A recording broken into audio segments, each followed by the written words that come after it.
Hello, pals and friends. Before we start this video today, you have to hear a special message.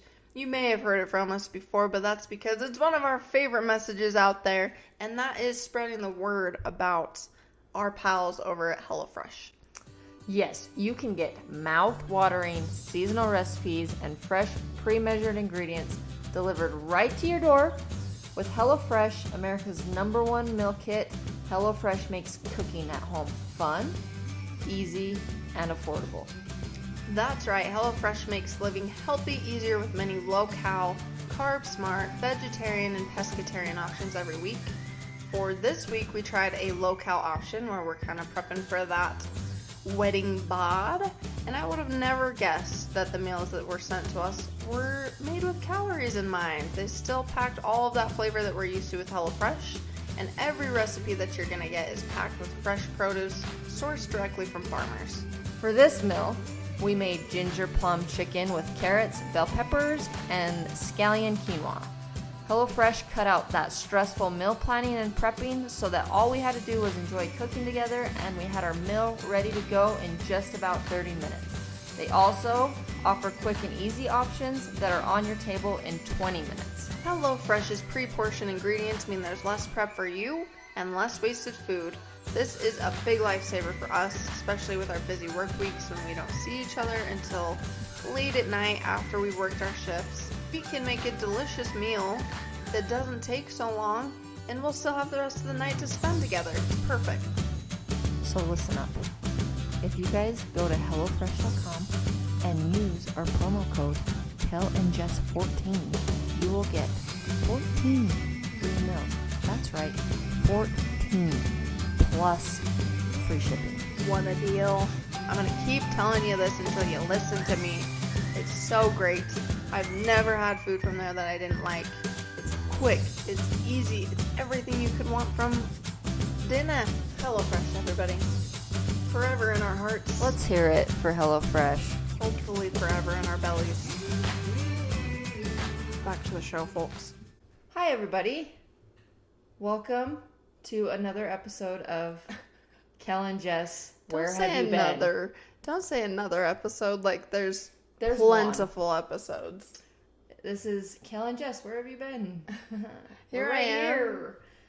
Anyways. You guys know how it is. Anyways, we figured our kind of video back. Why not start with a banger? A banger? A banger. Is that what the kids say? I don't think so. The kids don't say a banger? Anyways, yeah, we figured we would come back with a pretty, I think, good video. I'm excited for it. We'll see if it's any good. I am really excited for it. Not making any promises. I'm going to hype it up. But I will say that maybe it's the most requested. It is the most requested. All the time. Every day of my life. Yes. Every day on this YouTube channel. Does that give it away to you guys? If not, does the title give it away? Oh, yeah. I forgot it. See, I've been away for so long. Do you know how YouTube works? I forget that there's titles. Anyways, guys, I didn't push her to do this. She really wanted to. Here's the thing. I didn't need to be pushed to do it. I feel like I have to explain a little bit because so many people have asked for my coming out story for so long that one, I got a little sassy and was like, if you guys aren't going to appreciate anything else besides my coming out story, then no, I'm not giving it to you. I do the same thing. More than that, there's many factors to this, right?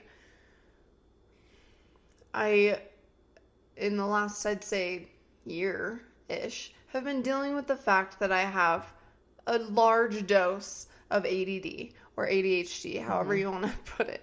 And I've been learning that about myself because my biggest symptom is like perfectionism, but not in the way that it makes sense. Perfectionism in the way that I don't want to do something if I don't think I can do it the absolute perfect way. And this is such a big thing that, have I said it? I'm doing my coming out story. Hi. Yes. Well, hi. It's funny It's that my you coming out story. It's funny that you say that, though, because actually TikTok has been, like, you finally got on TikTok. As in, like, we don't record TikToks, we just watch TikToks all the time together. And she got on ADHD TikTok. And when she said, talked about the whole, unless it can be perfect, she doesn't want to do it. Like, if that makes sense. Not just that. I can't do it. Or, yeah, like, unless you can't. Unless you can execute it to, like, perfectionism, it's really, like, you kind of just would rather not start it unless it's going to be perfect. And ever since you kind of explained that, I was like, that's super true. Yeah. I feel like TikTok has helped me understand that certain things aren't, like, how everybody feels. Mm-hmm. And I think it's helped you understand my brain Well, better. And I see it a lot more in things. So I would say that's maybe the biggest factor in this taking so long and me just, like, not doing it. Even I'd feel ready to do it and then I wouldn't. And then the last big thing of why I haven't done it is because I wouldn't necessarily say I have a coming out story. I would say I have a you were found out story. And that's harder to tell. For a long time, I felt like there were parts and people in my story that I wanted to protect in a way, because there are parts of my being found out or coming out story that aren't that good. They're not great. You can say they're a bad look or they didn't react in a great way, but one, we're talking how many years ago at this point? Over a decade this happened. So times have changed a little bit, right? And people have changed. So my big ask for all of you that watch this, and especially anybody that leaves comments, is have an open mind and just know that this is also a story of it gets better. A lot of the people, including myself, have made big leaps and bounds. And yeah, people made mistakes, again, including myself. There were a lot of mistakes in the beginning, as I think a lot of people's stories go, but people have changed, right? And the circumstances that I had back then when I was literally 15 and 16 years old are not the same circumstances now that I'm 29. Well, you have to allow space for or room for people to change as well. Right. Sometimes they don't, but I mean, you have to allow space for people to change. So I think that's the biggest thing, is realizing this was over a decade ago and people have changed since then. Right. Along with saying that this is a story of things get better, we were supposed to get married today. Oh my gosh, yes. This is the second time. This is the second video we're making of we were supposed to get married today. However, I'm in much better spirits than the first one. Yes. And a lot of you gave me a lot of crap for that first one. We did get so much hate for that video because we cried. I wouldn't say we got so much hate. Not so much, but so many people were like... A lot of you were like... freaking mean to me because I cried. Well, and I didn't even mean to cry. It just kind of happened. It was like I hadn't really accepted it till we were talking about it that day. And it was hard, and you have to remember, at that point, we had been together for 12 years, right? It's 14 years this year, so 13. Tomorrow we will have been engaged for 2 years. Yeah. And I know it wasn't the end of the world, trust me. No, we know. I know it wasn't the end of the world. But, and there were people in way worse circumstances. Yeah. And I can't remember where I learned this, but I've used it a lot, is 2 things can be true. Yes. Just because it's true that there are people... This. Is it? Mm-hmm. Well, where'd you get it? I think TikTok. Oh, man. I mean, I think it was like No, it was... never mind. It doesn't matter where I heard it. But 2 things can be true. So, it's true that people have it way worse than us just because our wedding was canceled and pushed back. Mm-hmm. I 100% agree. It even got worse, for us later down the road. Yeah. But it's also true that it was, like, just kind of shitty. Yeah. That we weren't getting married that day after so long we thought we were going to. Yeah, we've been together forever, and it was, like, you get attached to that day. You get attached to like, we would be doing this at this time and this at this time. And it's happening. It's happening in less than 2 months. Yeah. So this is not as sad as it was the first time because it's at least in sight. And though things seem to kind of be getting bad again with COVID, it seems like everyone and in the world and in our nation, whatever, is starting to progress to normalism a little bit. And so things don't feel as heavy. Yeah, agreed. So I'm sorry that I was dramatic. We were in just the first really one. sad for a lot of many day. different reasons. We were just really sad. Yeah, and I didn't expect to have that reaction. So thank you if you were nice. I really needed it. If you were mean, I understand your criticism. But two also, things can be true at the same time. I was really mean. You kicked me while I was down. Yeah. But no, this one I haven't been sad at all. I don't think I ever fully committed to this. July 15th, by the way. That's not when this video is going to go up. But no. The day that we're filming it, July 15th. It just never felt like it was actually going to happen on that day. So we never really got attached to today's date. Yeah. So, anyways. So, it's fine. Yeah. So, like I said, that was a long tangent just to say we're doing a coming out This is video. a great It Gets Better story because Yeah. I'm talking about the foundations of how I came out or whatever. Yeah. And it's on the day that I was supposed to marry my longtime girlfriend, fiance. Yeah. And tomorrow will be 2 years that we've been engaged. 2 freaking years. 2 whole freaking years. So, it gets better, folks. If you're watching this, wondering if all the cheesy people that say it gets better are telling the truth, I think it gets better. Yeah. And then it gets worse sometimes. And then it gets better. And then it gets better again. So hang and in then there. it gets worse. Maybe even worse. And then it gets better And then again. It gets better. And then one day you'll have 3 wedding dates. Yeah. It'll be a It's good. story to tell our grandkids. Grandkids. Nobody actually knows how we were found out or came out. So do you want to kind of start with... Oh, is that true? I think we said it, but we cut it out of that because no one actually knows what happened. Okay. I'll tell you. I'll spill the tea on that. Okay. The year is 2008. Why does that seem so long ago now? Anyway, so as you guys know, and that's the other thing too, is I feel like pieces of my coming out story are all over this channel. So if you've watched our videos, some of this will sound familiar to you, I'm sure. But it's 2008. Dawn is setting. Just kidding. We've been dating for around a year, right? At this time, I'm a sophomore in high school, and you are a freshman in college. So you are going to school at Utah Valley University, which is about an hour 45 from our hometown. Yeah. And so we had been kind of doing the long distance thing. We'd broken up probably a couple times in that year because that year was super hard too, because it was like I was moving on with high school and kind of getting into the thick of that, because our small town that we grew up in is different in the way that if you're a freshman, you go to the middle school, not the high school. So it was technically like my first year of high school. It was your first year of college. Mm-hmm.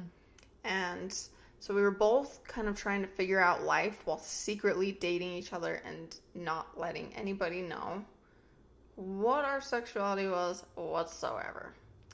So, we've got all the struggles of that. And then it's 2008. How many times am I going to say that? It's 2008. It's weeks before the end of the school year. Mm-hmm. And so you're home from college because college gets out a little bit earlier than, high school, middle school, whatever. And I remember how I brought up the ADHD thing. I had procrastinated a bunch of homework that I could still turn in late and get some credit in my biology class, I think it was. And part of it was drawing different creatures, animals. Shark. I don't know for what, but I'm a terrible artist, and Jess is pretty good at drawing animals, especially. Mm-hmm. And so I was like, you want to come over to my parents and help me with my homework so I can get it all done, turn it in tomorrow? She's like, sure.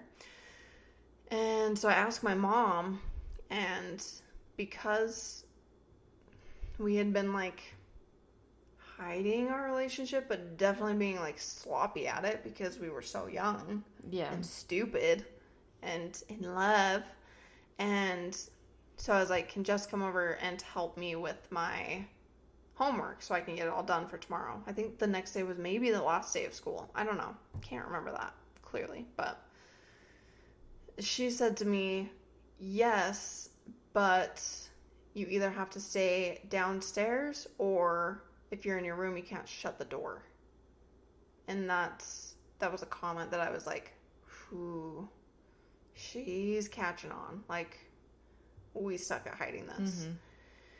But of course I had to like play it cool and act like I didn't know what she was talking about, not give myself away. So I was like, okay, like acted like that was so stupid. Like, why, you know? And also at the time, my nephew was a baby. Gage. Yeah. And I don't know where my older sister was at the time, but Gage was at our house.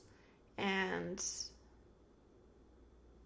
basically my mom was working, and she's always worked from home. She has a shop in our house. And she was like, you can do homework, whatever, but if Gage starts crying, you have to come get him because I have to work and I can't, you know, do my thing if he's crying. I was like, okay, let me know. So Jess comes over. She helps me with my homework. We're getting that done. And then things get a little spicy, like I said. We were in my room and the door was open. I promise. And then the door was closed because things were getting spicy. And this is 2008. Technology was not the same in 2008. No. So I can't remember what the phone was called. I think was it called the Dare? No, that came later. Let me know if any of you remember this phone, or especially if you had this phone. I think it was an LG phone. And the front of it flipped open. But not like a normal flip phone. It was like the long ways flipped open. And the front of it had just like the numbers on it and the tiniest little screen. And then if you flipped it open long ways, it had a big screen with like a keyboard looking thing. And I never really used the keyboard because I had a freaking secret life, a secret lover, that the smaller my screen was, the better, because people couldn't see it. That is not related. But if you can remember what freaking phone that was, let me know. But back then, if you held down the volume button, if you just like held this down for a little while, it would turn your phone to silent. Does that still happen? No, that turns... No, doesn't do anything now. Back then... That turns on Siri. Oh, okay, great. Good to know. Back then, if you did that, it would turn your phone to silent. And silent nowadays means vibrate. Mm-hmm.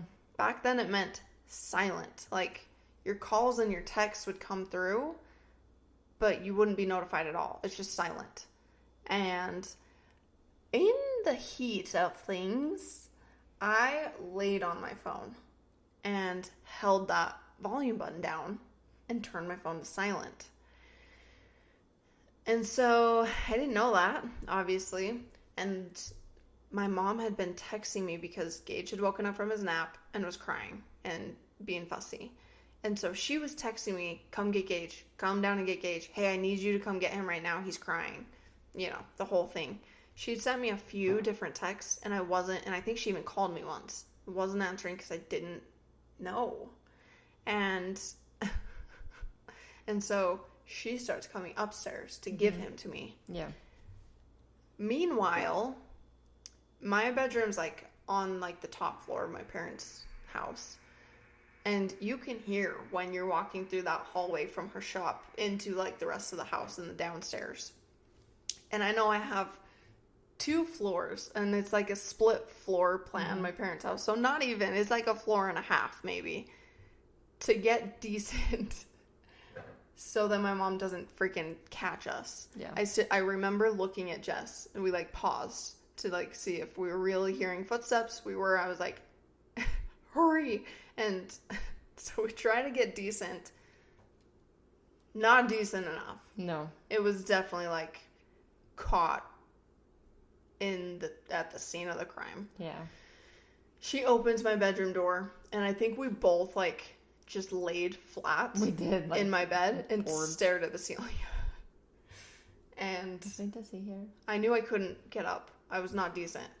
And so my mom walked in and looked at us and sat there probably for like 5 seconds, just silent. And all she said was, "Come get Gage." And she shut the door. And I was like, we're caught. There's no freaking way we're not caught, because she walked out and shut the door for like, get yourself decent and come get him. Oh yeah, for sure. So I knew there was no way we had just gotten away with that.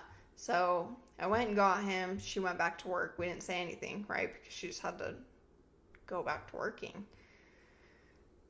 You didn't stay that much longer, I don't think. I'm pretty sure I went right home. Makes sense.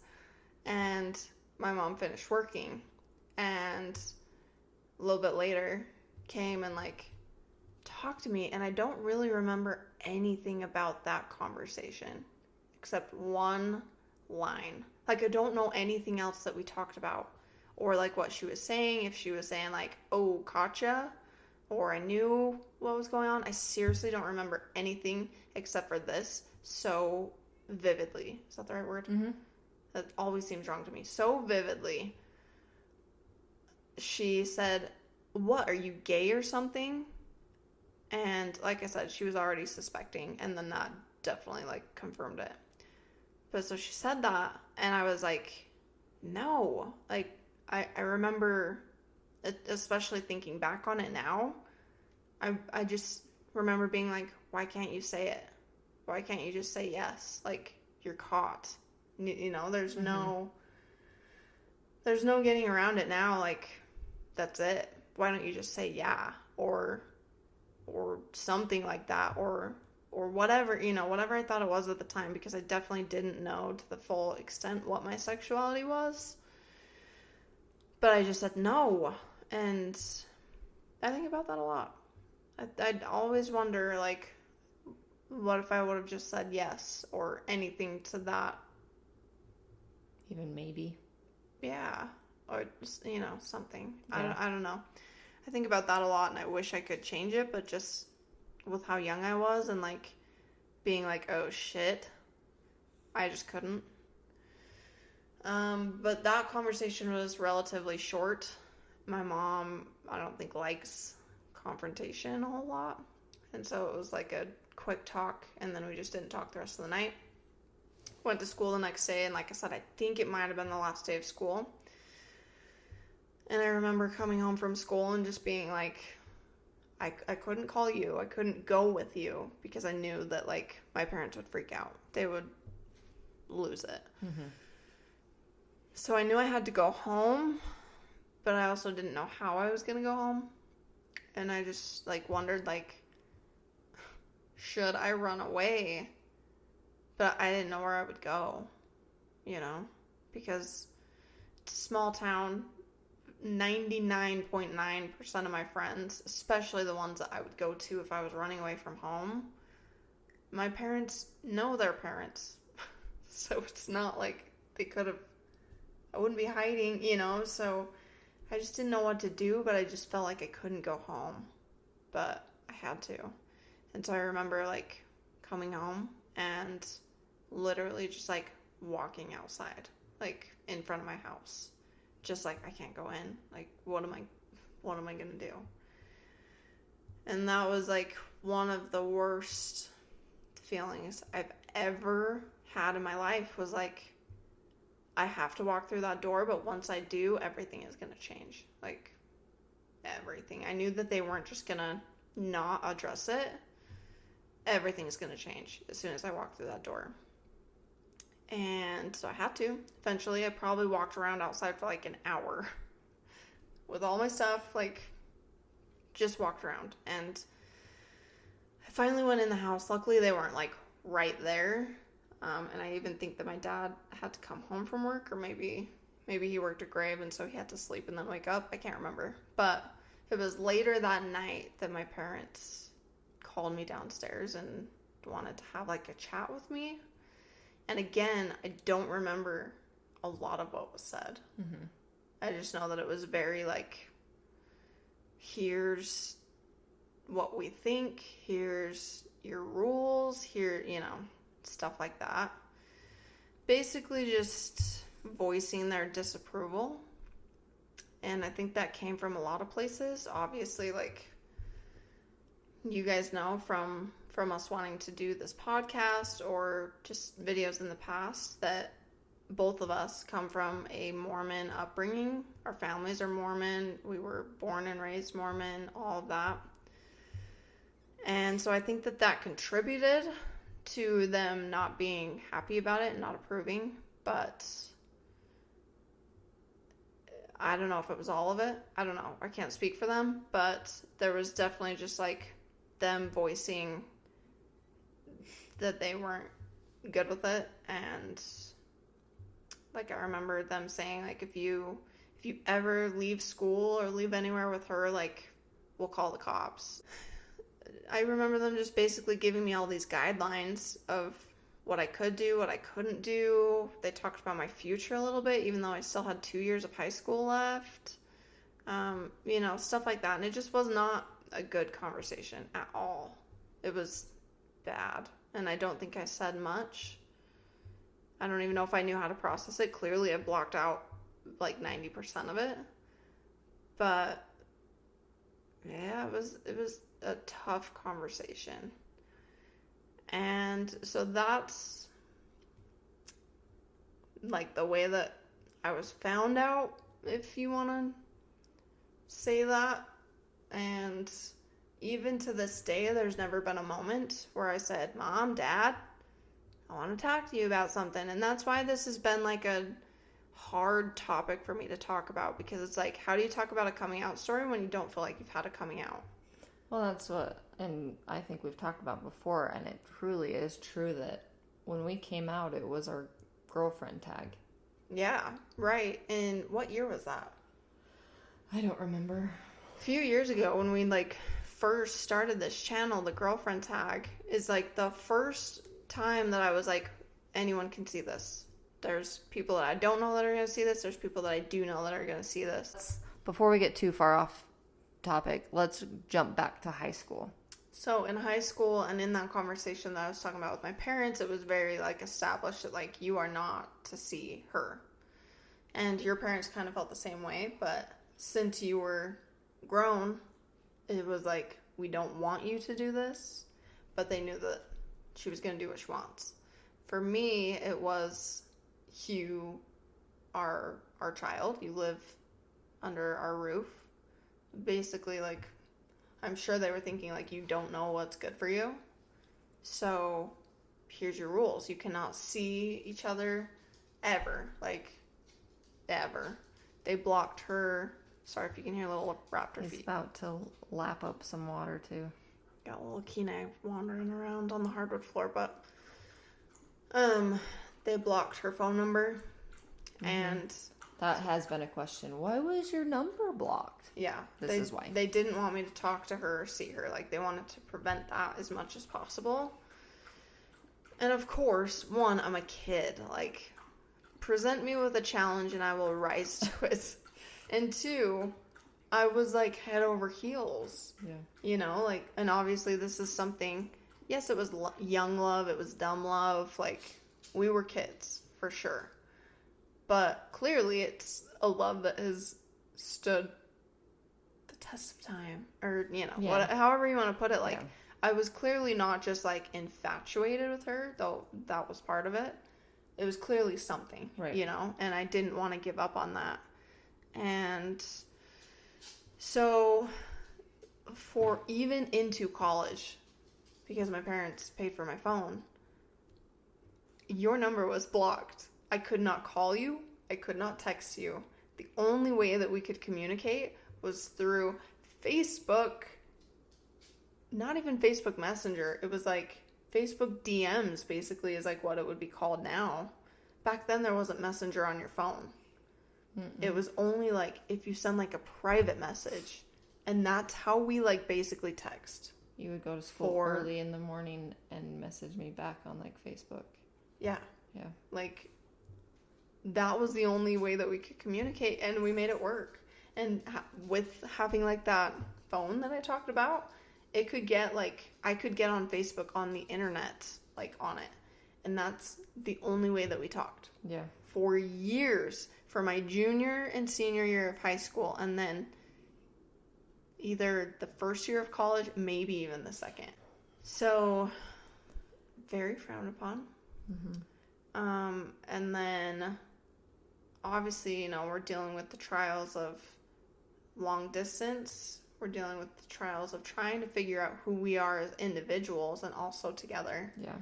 And also just being teens. We were teens at the time. Who freaking knows anything when they're a teen? Right. I had just turned 16. My mom found out about us days before I turned 16. So that was the worst summer of my freaking life, when it should be like one that you're riding high. The day after everything really shit hit the fan, I'm feeling the lowest I've ever felt in my life, right? Like, just like a piece of crap. And I get a phone call from my oldest sister, and at the time she had 2 kids. And I didn't want to have a job because I played sports all year round, and I didn't want to have to worry about that.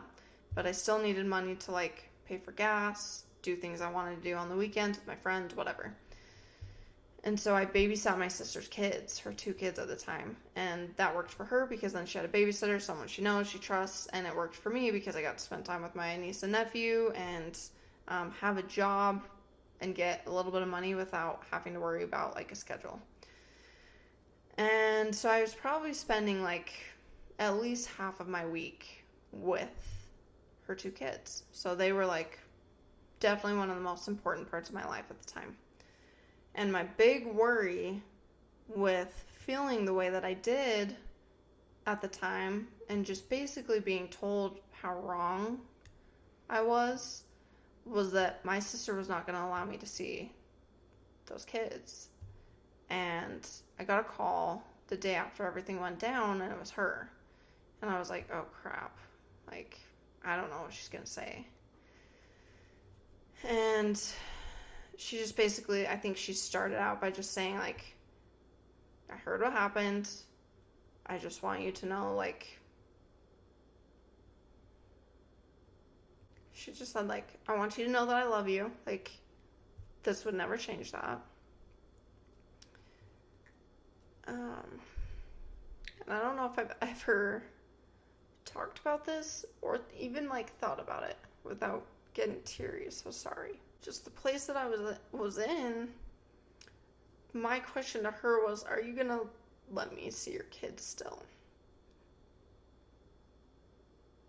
And it's tough that was like the question that came to my mind, because it just shows like I felt like I was a monster. Just the reaction, just the weight of like carrying that secret for so long and not really being able to talk about it on my terms. I felt like everyone thought I was a monster and that there was like something wrong with me. And so I asked her that, and her response was like, she was like shocked that I would say that. And she just said, like, that would never ever be a thing, basically. Like, this would never change your relationship with my kids. Obviously, like, I have a lot of pain talking about that, but I want anybody watching this who, if you're not gay, if you consider yourself an ally or you want to be an ally, if you are gay and you're struggling and you're not out, or you are out and your family didn't take it well, whatever it is, whatever your situation is, I want people to know that was like the tiniest phone call. Like, it maybe lasted 5 minutes at the most. It like saved me. It changed the rest of my life, because I knew that my sister, who's like one of my best friends, still loved me, and that she did not think the way that I was feeling. Anyway, sorry, but I don't think people realize the small comments that you can make that make like a freaking huge impact. Mm-hmm. And so that's definitely like a defining moment for me in my story, because it shows the heartbreak that I was feeling at the time. But then, like I said, like the way that she responded in that phone call made the biggest difference in my life. So don't think that like any small comment, any showing of love or support like is ever too little or not gonna matter. I feel like that just got really dark. I didn't mean for it to be sad. Well, what did you say at the beginning of this? It gets It's a better. get better story. I just can't reflect on that moment and how I felt and that response without like being overcome with a lot of emotion. One, like being grateful that that's definitely in the past. Two, being grateful for my sister, because she's been someone who's been so great throughout our entire relationship. Yeah. But I think we're gonna do part 2. Yeah, so this ended up I've being... already been talking forever. Well, there's a lot to unpack with what you went through. And so I feel like, knowing your story, I was like, I think we might need to break this into 2 parts. There's a little more to unpack, but I definitely didn't want to leave it just on a sad note. So that's kind of the beginning couple years, I would say, that we've talked about. And if you guys have questions, please leave them in the comments and we can address it on the next video. Yeah. Because we'll take a couple day break and try to gather some thoughts here. Yeah. And yeah, if you have questions, we definitely appreciate them, and it can help us navigate kind of the next talk. Thanks for watching, guys. And we will Tune see you in for part 2 for part more 2. spicy details. Ta-ta for now. Happy wedding day. Happy wedding day, baby. Second. I can't wait to marry you for reals next time.